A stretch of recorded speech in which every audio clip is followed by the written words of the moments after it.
A girl set out to visit a friend but never arrived. Despite extensive efforts, the police couldn't uncover a single lead, and the investigation eventually went cold. For years, it seemed like the solution was just out of reach, close enough to feel, yet impossible to piece together. Decades slipped by until, unexpectedly, everything came to light in a way no one had foreseen. Claire Tillman was born on January 14, 1977, in the quiet British village of Greenheath. As an only child, Claire attended an all-girls school where she made many friends. From a young age, she was driven and focused with a clear goal: to become one of the few female firefighters in the country. During high school, she volunteered at local fire department charity events, offering help in any way she could. However, Claire was determined to earn a college degree before pursuing that career path. In January 1993, at age 16, Claire was deep into her final exams and beginning to think seriously about her plans for further education. On January 18th, just 4 days after her birthday, she left home around 6 p.m. to visit a friend. The two had arranged to discuss college options and potential applications. Claire told her mother she'd return in about an hour and a half. But when that time came and went with no sign of her, concerns slowly started to build. Initially, her mother assumed Claire had simply lost track of time or decided to stay a bit longer at her friend's house. But once it was past 8 p.m., the worry grew. She called the friend's home, only to learn that Claire had never arrived. Assuming there might have been a change of plans, she reached out to several of Claire's other friends, but none of them had seen her that evening. A few minutes later, while stepping outside, Claire's mom ran into a neighbor. He mentioned that an incident had occurred a few miles away, with ambulances and numerous police vehicles at the scene. Growing increasingly anxious, Claire's mother headed straight to the local police station to report her daughter missing. She provided a detailed description, but instead of filing her report, the officers told her to go home, explaining that there had been some kind of event and that someone would soon come to explain everything. Not long after, police arrived at her house with the heartbreaking news no parent ever wants to hear. Claire had been found dead just hours before. Earlier that evening, 2 men driving along a road connecting several nearby towns spotted a girl kneeling by the roadside as they passed some houses. They pulled over to check on her, and as they got closer, it became clear that something was terribly wrong. She was having trouble breathing and appeared completely disoriented. One of the men ran to a nearby pub to call for help, while the other stayed by her side. He suspected she might have been hit by a car since she was so close to the road. Despite his efforts to comfort her, her condition rapidly deteriorated. Within minutes, she stopped breathing, and by the time paramedics arrived, it was too late. Her body was sent to the medical examiner, and the findings were grim. She had been stabbed 9 times, most likely with a large knife, though there were no indications of sexual assault. Meanwhile, police investigated the scene and quickly identified where the attack had taken place. Claire was probably ambushed in a narrow alley branching off the main road that led toward her friend's house. The nature of her injuries suggested the attacker struck from behind. Beyond those details, there wasn't much to work with. The alley was silent, dark, and deserted. There were no security cameras in the area, no witnesses, and no helpful evidence. However, one detail caught the investigators' attention. The medical examiner reported that the murder weapon wasn't an ordinary knife. It was unusually large, too big to be something someone would casually carry in their pocket. Detectives suspected the killer had brought it from home, indicating premeditation. News of Claire's murder spread rapidly throughout the village and surrounding towns. That evening, some students remained at school for exam prep sessions when they heard about the incident on the radio. Although no one initially knew the victim's name, it wasn't long before the news spread. With no concrete leads, the police appealed to the public for assistance. A few people came forward, reporting they had seen a man wearing a light-colored coat near the road around 7 p.m. Another witness said they spotted a man with dark, curly hair leaving the alleyway.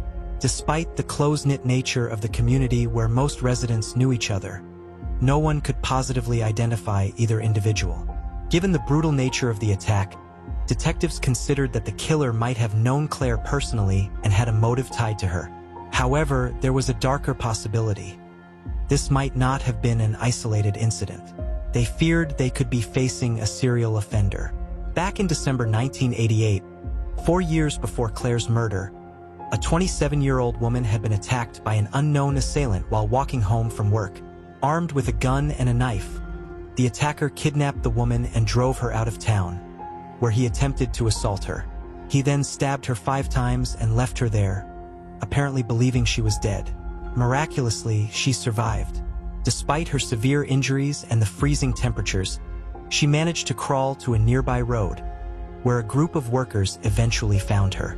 She spent 9 days in intensive care, and doctors were able to save her life. However, the police never caught the man responsible. After Claire's murder, both detectives and residents began to wonder if the same person might be behind both attacks. A few days later, Claire's funeral took place, drawing hundreds from the community. Just before the ceremony, her parents told reporters they suspected the killer might show up. Detectives shared this concern, so they quietly attended the service, carefully noting everyone who came. Despite these efforts, the police made no progress in identifying the culprit. In the weeks that followed, they continued to interview locals and pursue leads, but none of it led anywhere. Over 2 years passed, and it seemed the case might remain unsolved. Conversation about Claire's fate gradually faded, until everything changed one day. On October 17, 1995, a local woman was attacked while walking home from work, just a few hundred yards from the spot where Claire had been stabbed. Her assailant struck her with a knife, and when she fell and screamed, he fled the scene. Though injured, the woman survived. Yet once again, detectives found themselves at a dead end. Because the attacker approached from behind, she hadn't seen his face or any distinct features. However, this time police caught a break. A witness came forward reporting a white Ford nearby with very noticeable modifications. That piece of information allowed investigators to quickly identify the owner of the car, a local milkman named Colin. Police realized they had actually spoken to Colin before, shortly after Claire's murder. At that time, he had called to report seeing a man with dark hair near the crime scene. But when detectives followed up with him a few weeks later, Colin's story had changed slightly. He initially said he had been driving down that road around 6:30 p.m. Now, however, he claimed it was closer to 5:30 p.m. Despite this, he had an alibi. His mother told police they had been driving together and were already home when Claire was attacked. Still, suspicions grew. Colin drove the same white Ford witnesses had seen near the later attack, and he was known for always wearing a light-colored trench coat, just like the ones several witnesses described near both crime scenes. Colin also had light-colored hair, and 2 separate witnesses had reported seeing a fair-haired man near the alley where Claire was murdered. This was enough for detectives to consider him a serious suspect and obtain a warrant to search his home. During the search, police discovered a large knife matching the wounds on the most recent victim. But that was only the beginning. They also found a hidden journal, and the contents shocked everyone. In the diary, Colin confessed to being the attacker from the 1988 incident. He described it as his masterpiece and even rated the crime with a 95% success rate. Upon learning the victim had survived, he vowed he would do better next time. He also wrote about attempting to sneak into a care home to kill someone, though that plan failed. Even more unsettling, he revealed that some of his friends had jokingly called him a killer after the attack because of his obsession with knives. Additionally, he admitted threatening his victim, warning her that if she reported his description to the police, he would harm someone else. In addition, Colin admitted to the 1995 stabbing. He wrote that he had become furious with his girlfriend that day, convinced she was being unfaithful. Driven by anger, he drove around searching for someone to take his frustration out on. He spotted a man but decided it was too risky to attack him. Then he saw a woman walking alone, pulled over, and assaulted her. He described feeling a wave of relief afterward and claimed he didn't care whether the woman survived or not. The diary also revealed his plans to carry out more murders and mentioned that he had broken into the homes of several women he knew while they were away. When police searched Colin's car, they discovered blood-stained clothes and a torn piece of a tie, which he had apparently used in an attempt to strangle his victim. This evidence was sufficient to charge him with the attacks on both women. Detectives were also quite certain he was responsible for Claire's murder and began investigating possible links. It didn't take long for investigators to uncover a connection. Colin's family was acquainted with Claire's, and both frequented the same local community center where residents gathered to socialize. In fact, Claire had celebrated her birthday there just 4 days before her death, and Colin had been at the same venue that night. Investigators also confirmed that he attended her funeral. Despite this, there was no concrete evidence directly linking him to Claire's murder. While Colin remained in custody, detectives questioned him repeatedly, but he denied any involvement. However, he did propose a theory. He claimed the real killer might have been a man who used to play pool with Claire at the community center. Colin said that this man left town shortly after the murder, and that the last time he saw him was at Claire's funeral. Police managed to track down the man Colin had mentioned, but he didn't fit any of the witness descriptions of the person seen near the crime scene. Colin, however, was a perfect match, but there still wasn't enough evidence to firmly tie him to Claire's murder. Ultimately, Colin was only charged for the attacks in '88 and '95. In December 1996, he pleaded guilty and was sentenced to 3 life terms, with the possibility of parole after just 15 years. Yet, investigators weren't ready to close the case. They continued searching for anything that might bring justice for Claire. Among all potential suspects, Colin still seemed the most likely. But 2 major obstacles stood in the way: the lack of physical evidence and his alibi. As you may recall, his mother told police that she and Colin had been out delivering flyers and were already home by the time Claire was killed. But here's the twist. Colin himself had called the police the day after the murder, claiming to have seen a man with dark hair near the scene about an hour later. That phone call actually contradicted Colin's own alibi. According to what he told police, he would have had to be very close to the alley when Claire was attacked. This made detectives wonder, was his mother lying to protect him? After all, she wasn't just any mother. She was a former political party advisor like her husband and also happened to be the town's current mayor. When police confronted Colin's parents again, they stuck firmly to their story, insisting their son had no involvement in the murder. Still, detectives continued their investigation and eventually uncovered the truth. Colin's alibi was completely fabricated. They found concrete evidence proving his mother wasn't with him that evening, meaning she had lied to shield her son. But that wasn't the only revelation. Investigators uncovered another troubling fact. Colin's father had disposed of a knife his son brought home after the 1995 attack. He confessed to boiling the blade, taking it apart, and discarding the pieces, just hours before police arrived with a search warrant. For this, he was sentenced to 12 months in prison. But Colin's mother's involvement didn't stop there. Later, she gave an interview to a local TV station, admitting that it had actually been her idea for her husband to get rid of the knife. She claimed she genuinely believed her son was innocent and feared the police might try to frame him for someone else's crime. Despite all that had been uncovered, police still lacked sufficient evidence to charge Colin with Claire's murder. While he served time for the other attacks, detectives continued probing his past for anything that could finally link him to the crime, but nothing ever surfaced. The only new lead came during a routine search of his prison cell. During a routine cell search, officers discovered several disturbing notes filled with twisted, graphic fantasies about women Colin knew. Much like the pages from his old diary, these writings revealed a deeply unsettling glimpse into his mindset. With no solid leads in Claire's case, investigators turned their attention to other possible suspects. One was a local man who had killed his own mother in 1994. After the murder, he left a note claiming she had begun to suspect him of being involved in Claire's murder. Another person of interest was serial killer Robert Napper, who had been convicted of 3 murders. However, detectives couldn't find any concrete connection between him and Claire's case. After that, the investigation stalled. Claire's parents remained convinced that Colin was the killer, and the fact that police still couldn't charge him weighed heavily on them. Claire's mother passed away from cancer in February 2008, and her father died in 2012. Neither parent lived to witness justice for their daughter.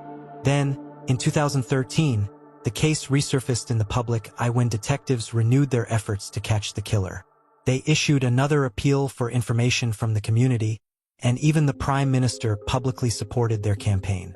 Although many tips came in, none initially led anywhere, until one of Colin's former cellmates stepped forward with a revelation that shifted the investigation entirely. He claimed Colin had once boasted about attacking a girl. According to the cellmate, Colin said he saw the girl at a crosswalk and something inside him snapped. That detail immediately caught detectives' attention, since Claire had been using a crosswalk that led directly into the alley where she was attacked. In contrast, the other two victims were found far from any crosswalks.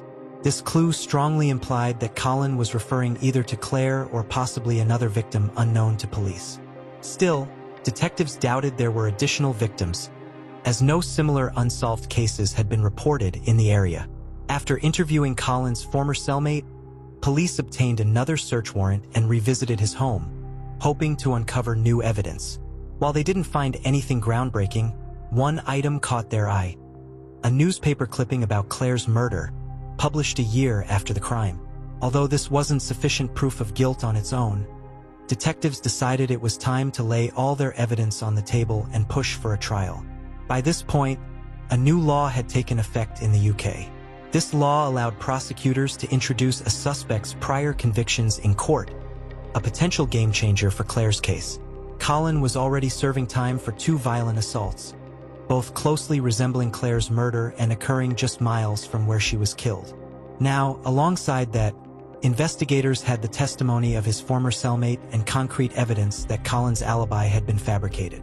This combination was finally enough for prosecutors to proceed. On February 12, 2014, detectives publicly announced that Colin had been formally charged with Claire's murder. The timing wasn't a coincidence. It happened on the very day his parole hearing was set. Instead of gaining freedom, Colin remained behind bars, while prosecutors began building their case for trial. It took nearly a year before the case finally reached court. Although Colin pleaded not guilty, he had already confessed to assaulting 2 other women, and this time, he disclosed even more chilling details. He admitted that when he was about 19 or 20, he began sneaking out at night, carrying a knife, wandering the streets in search of someone to kill. Colin explained it was all about feeling powerful and having control over someone else, driven by a fear of being perceived as weak. His ex-girlfriend also testified, saying that Colin's behavior became really strange right after Claire's murder. At the time, she assumed he was just as shaken as everyone else in town. Looking back, his ex-girlfriend realized there was more beneath the surface. When Colin was asked about his feelings toward women, he confessed that he both loved and hated them. He struggled with low self-esteem and a constant sense of worthlessness, which made trusting anyone, especially women, extremely difficult. He also revealed he kept a collection of 20 to 30 knives at home, alongside a crossbow and several air rifles. Shockingly, his parents were fully aware of these weapons. Colin admitted he never left the house without carrying a knife. However, when his former cellmate took the stand, the prosecution faced an unexpected challenge. The cellmate confessed he couldn't clearly recall what Colin had told him and might have mixed up the conversation with someone else's. Despite this, he did share one odd detail. He and the other inmates joked about how Colin had stabbed his victims multiple times, but somehow managed to miss all their vital organs. It became an ongoing joke among the inmates, especially during dart games. The trial took a heartbreaking twist when Claire's cousin suffered a sudden heart attack during one of the sessions and had to be rushed to the hospital. Later, the prosecution called a former mayor to testify. He revealed something telling about Colin's mother, who, at the time, was a local counselor. Due to her position, she had access to a closed police briefing where she repeatedly pressed detectives for details about a car scene near the crime scene, demanding every scrap of information. Given her role in helping her son fabricate an alibi, this behavior appeared highly suspicious. The trial lasted 5 weeks, and in December 2014, the jury finally reached a verdict. Colin was found guilty of murdering Claire Tiltman and was sentenced to life imprisonment, with the possibility of parole after 21 years. When the verdict was announced, Colin showed no emotion at all. He later challenged the decision, but the court dismissed his appeal, stating that the evidence against him was undeniable. After 26 long years, justice was ultimately achieved. To honor Claire's memory, local authorities named a road after her, and eventually even renamed a street with her surname. In 2022, a new community center was opened, proudly carrying the name Claire Tiltman.